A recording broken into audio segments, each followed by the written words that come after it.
So good morning mga kabanat. Ipakita ko sa inyo itong ginawang pagsasalita kahapon ni President Duterte kung saan sabi niya the little pride. Iwan ko lang kung saan ayon kayo dito mga kabanat yung mga sinasabi niya na halos daw lahat ng ipinangako niya ay nagawa niya na. Hindi ko lang alam kung saan ayon kayo dito. Ako medyo hindi ko lang alam kung nagawa niya talaga yung ipinangako niya. Pero kung sabihin natin may nagawa, ay may nagawa siya. Pero yung sinasabi niya kasi na the little pride, lahat daw ng ipinangako niya ay nagawa niya. So kayo nang humusga kasi kayo naman nakikita sa sitwasyon ngayon kung talagang nagawa niya ba lahat ng ipinangako niya. So panoorin niyo itong mga kabanat itong pagsasalita ni President Duterte. But I said my term is nearing its end. I can say with a little bit of pride na halos lahat Oh, na pinangako ko, natupad ko. oh. Dito na lang sa peace and order na, but you know, for as long as there are men in this planet, Nga lang, yung pangako niya, yung sa akin, yung sa magsasaka agriculture, talagang hindi ko lang alam. Sabagay, wala siyang ipinangako dyan. Walang plataforma kasi si President Duterte patungkol sa mga agriculture, kung paano niya tutulungan ito ating magsasaka. Wala siyang plataforma. Nandun lang siya sa build, walang drug. Siguro, yan ang pananaw. Pero kung titingnan mo yung timbangin mo, maraming mga kailangan ayusin sa bansa pero hindi niya kasi na-address sa kanyang pangako. Siguro pag sinabing gano'n, hindi niya naman na pinangako. So ito yung mga bagay siguro na siyempre pride siya doon lang sa pangako niya na siguro nagawa niya rin.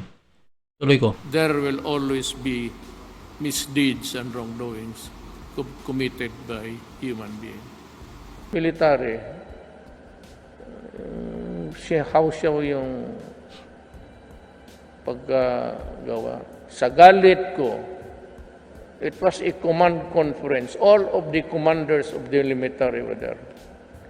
Sa galit ko, na I thought that I had my back covered, sabi ko, bakit nangyari ito? So I was forced to tanggalin yung si Tolentino. I don't know if it was general or colonel. Tinanggal ko talaga. But during the command conference, binuhos ko talaga yung sentimento ko. Do you know that, sabi ko, if the Chief of the Army, Air Force, pati Navy, magtindig kayo, pati police, if you stand now, all of you, magtindig kayong apat, mag-resign ako. I'm giving up the presidency. Yun ang totoo. Totoo yan. Nandyan mo yan sila, tanungin ninyo. Sa galit ko talaga na pati yung Buwanga. medisina ng sundalo. Walang medisina, walang antibiotic infection, tapos maputol yung pa. Anak na.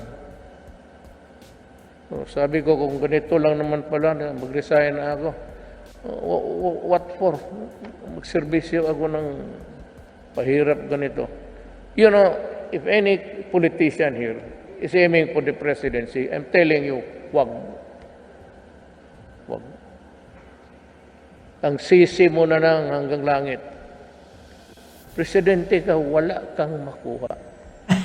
Except sweldo mo. Wala daw makuha except sweldo.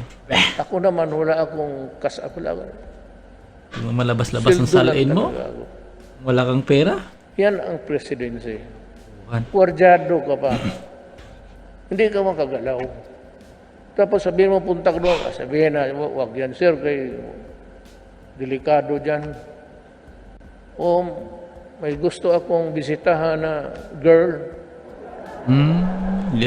Ito yung mga Sabihin mali din minsan sa nila mga na speech niya. Sinahaluan niya ng wag yan kasi kaking ko hindi yan. pa nalinis. Ano mo,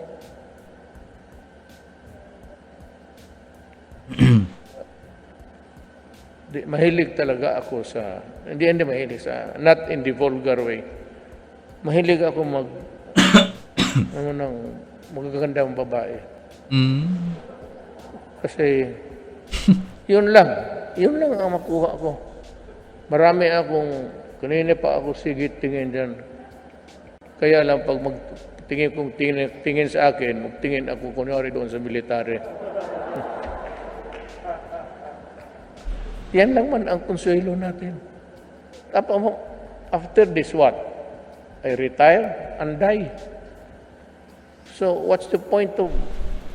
Ngayon kung mangurakot ka, a billion, easily, 1 billion, isang transaction lang yan, isang reclamation. Isang order lang sa Parmale yan eh. Billion eh. Kung magkurakot ka, 40 billion. bilyonaryo ka. Maria. Ako, hindi ako ang kaligayahan ko lang magtingin ng maganda. Mm. Kaya kayo maganda dyan, huwag kayong umulis. Tagalog, huwag kayong umalis ka agad kayo. Magbaba ako dyan. Mag-shake hand lang ako.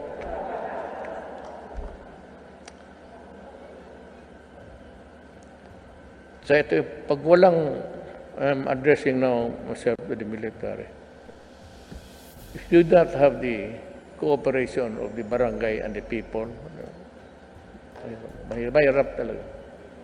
You have to address first dito ka sa baba, huwag sa taas.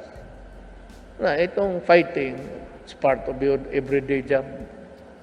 Dito ka talaga, because without the support, the Davao experience, pag hindi galing ang groundswell, hindi ka mag-umpisa sa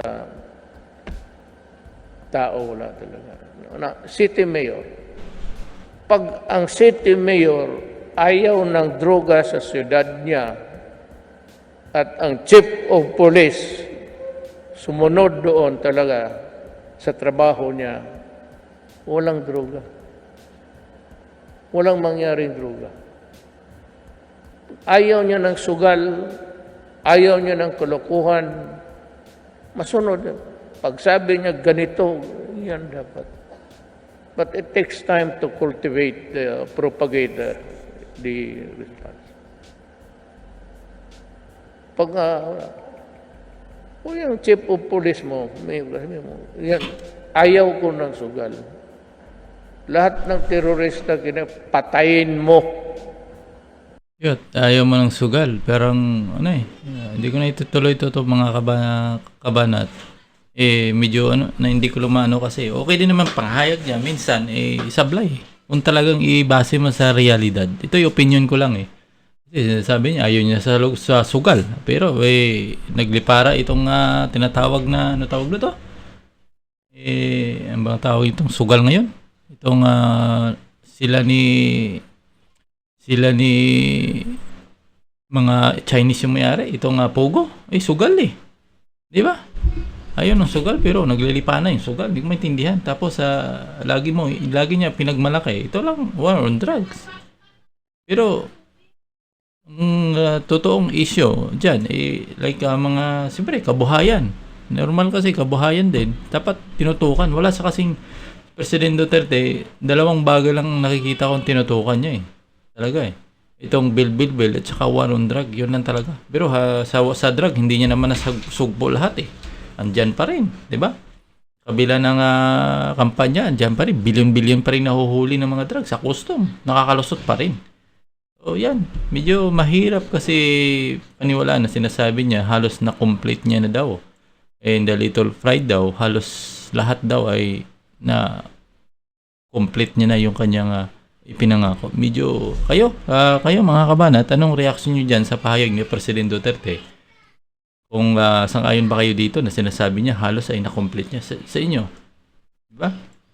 Sa akin na mabigay ko, hindi. Bagamat hindi ko naman sinabi na wala siya nagawa. Marami naman siya nagawa eh. Nga lang, hindi ko lang talaga magustuhan yung kiniklaim mo na build na yan. Tapos yung nagpagawa pala, iba namang tao.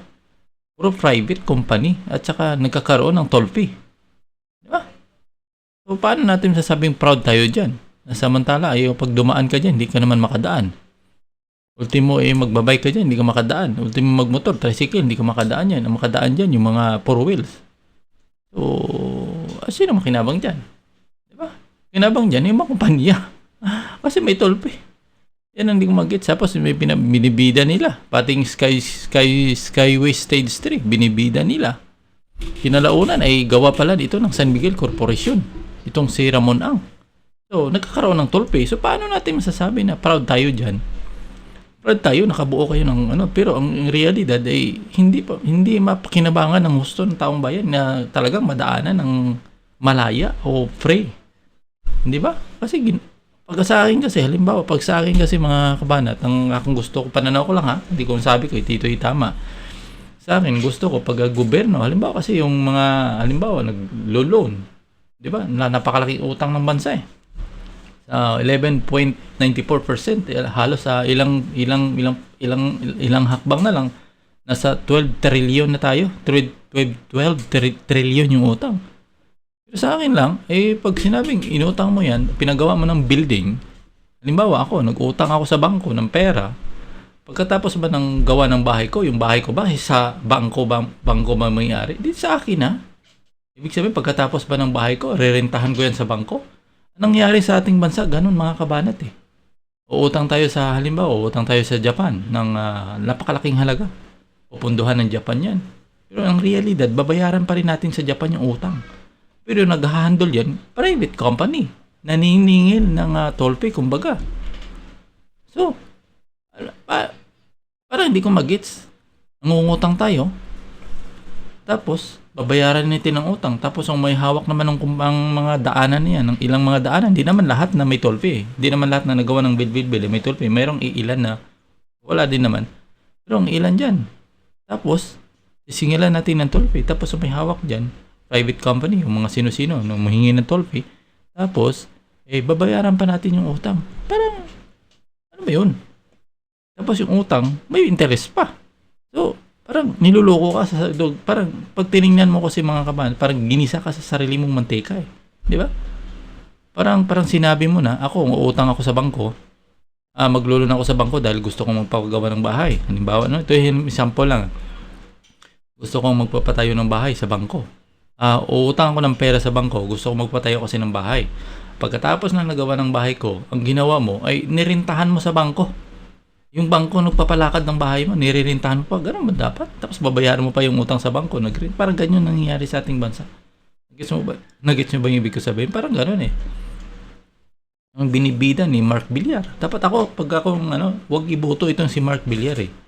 Pag ako, hindi ko gusto yung sa larangan na binibida niya, na yung proyekto niyang nagawa. Normal lang, hindi mo naman trabahador ka eh. Saan ka ba nakakita na trabahador gusto mo? Talagang may gagawin ka kasi sinasahuran ka para sa trabaho eh. Di ba? Kailangan mo magtrabaho. Hindi mo dapat ibida yan dahil trabaho mo yan. Trabaho mo yan. Ako, sinasahuran ako ng ibibida ko ba yun? Siguro proud ka dahil nagawa mo ng tama pero hindi mo yan ipagmamalaki ng sobra. Halos gusto mo ikampanya mo, gamitin mo sa kampanya para iboto ka ng tao. Bakit? Pagka naging senador ka, palagay mo. Simintuhin mo yung di ba? Ayoko yung ganun eh. Napakarami ang pinopost. Ako, magamat sa bill, talagang maraming na-achieve. Pero marami akong question dyan mga kabanat eh. Talagang ako kasi nakikita ko, may mga personal na mga interest yung bawat dinadaanan ng mga kalsada eh. Para may future interest. Nakikita ko sa mga, halimbawa, sa mga tinatawag na anong tawag nito ng drone na mga kuha nila ni Mark Villar, mga pinopost nila sa page nila. Nakikita ko na instead na minsan ang tubig tinatambakan nila, tapos hindi ko alam kung anong gagawin nila dito sa kabila. So in the future nakikita ko na gagawin nila yung tatambakan nila yan para pang sariling pakinabang kung sino makinabang dyan. Yan ang nakikita ko. At saka hindi ko sang-ayon talaga mga kabanat na yung ginagawa nila minsan reclamation, tinatambakan yung dagat. Dapat itigil na yan eh. Hindi lang sa Pilipinas, dapat sa buong mundo. Nagkukos talaga ng flood yan, baha. Kahit sa ang gulo mo titingnan, talagang nag-ano yan. Once kasi tinatambakan natin yung dagat, tumataas yung level ng dagat eh. Maghahanap yan ng mababang porsyon ng kalupaan, doon yan naakyat ng tubig. So, kukunting ulan, sabayan pa ng high tide, saan papunta yung tubig? Pagka sabay ng high tide, tataas yung tubig, lalakas yung ulan, normal, yung tubig, hahanapin yung mababang lugar na lupa. So, kaya nagkaroon ng baha. Kasi, ang ulan, ang dagat, ginawa yan ng Diyos para yun ang sasalo sa lakas kung mag-uulan man, siya yung sasalo ng tubig na ibubuhos na galing sa langit. So ngayon, kung tinambakan mo yung dagat, tumaas yung level, saan papunta? Ayan, tinatawag sa Biblia, nagngangalit yung dagat eh. Yung mga bundok ay mapapatag. Yun ang nangyari. Dahil nga, yung tao hindi nag-iisip. Bagamat sinasabi, engineer, matatalino. Pero hindi nag-iisip ng tama. Ala, panay tambak. Tambak, hindi makontento. Kung anong may lupa, ala, yung dagat gusto pa simintuhin. So, yan. Tingnan mo. Kahit sa ang panig ng mundo ngayon, nagkakaroon ng baha. Dahil nga, yung tubig ay inabuso. Yung karagatan, inabuso. Hindi na nakontento, tinatambakan pa. Like South China Sea. Napakalaking bagay yan. Ginawa nila dyan, napagtambak. Ilang cubic meter. Halos isang island na nilagay nila dyan. So, ang tubig na nawala dyan, saan kaya pumunta? Yan ang malaking question na dapat hindi ang kalang itong mga engineer na sabi nila matatalino pero sa akin bobo eh. Hindi nag-iisip eh. Palibasa sariling interest yung hinahanap. Gaya nito sa Bill war on drug ni President Duterte. Sa akin naniwala naman ko war on drug ay talagang nagtagumpay. At least pero hindi lahat. Hindi nakumbaga ibig sabihin nakakatulong, nakakabawas kumbaga kung sa larangan ng achievement, na-achieve niya naman talaga pero hindi ko papayagan na sabihin halos na perfect niya kasi sabi niya little bit halos ang pangako niya in-achieve niya. Siguro nagawa niya pero kung sabi niya na natapos niya na totally eliminate niya. Hindi. Ang drugs, nandito mga ganun, labas-pasok pa rin. Naglipana pa rin eh. At saka bilyon-bilyon laging nahuhuli. Ang tanong ko bakit nakakalusot yan palagi sa ating bansa? Kasi wala tayong death penalty na kahit dyan man lang sa punto na yan sa mga drugs. Di ba? Yan ang number 1 eh. At saka address sana sa patungkol sa agriculture. Yan ang dapat. Kaso lang ito sa President Duterte, alam naman natin wala siyang pangako dyan patungkol sa agriculture. Itong si William Dar na ipinagmalaki nyo. Kung itutuloy natin itong video ngayon na nakikita nyo, ay pinagmalaki yan dyan si William Dar eh. Sinabi niya si Bongo nandyan din. Si Bongo yun ang ganun na. Nandyan pa rin. Bagamat senador na ito, hindi naman dati kasi maiwasan si Bongo. Kahit saan ang Pangulong Duterte nandun yun. Parang buntot kasi yan. Sukdulan na siguro ano mo yan sa Senado pero hindi yan hiwalay kay President Duterte. So, mga kamanat, comment kayo sa kung anong reaction nyo dito sa pahayag ni President Duterte na halos lahat ay sabi niya lahat daw ng pinangako niya ay halos natupad niya.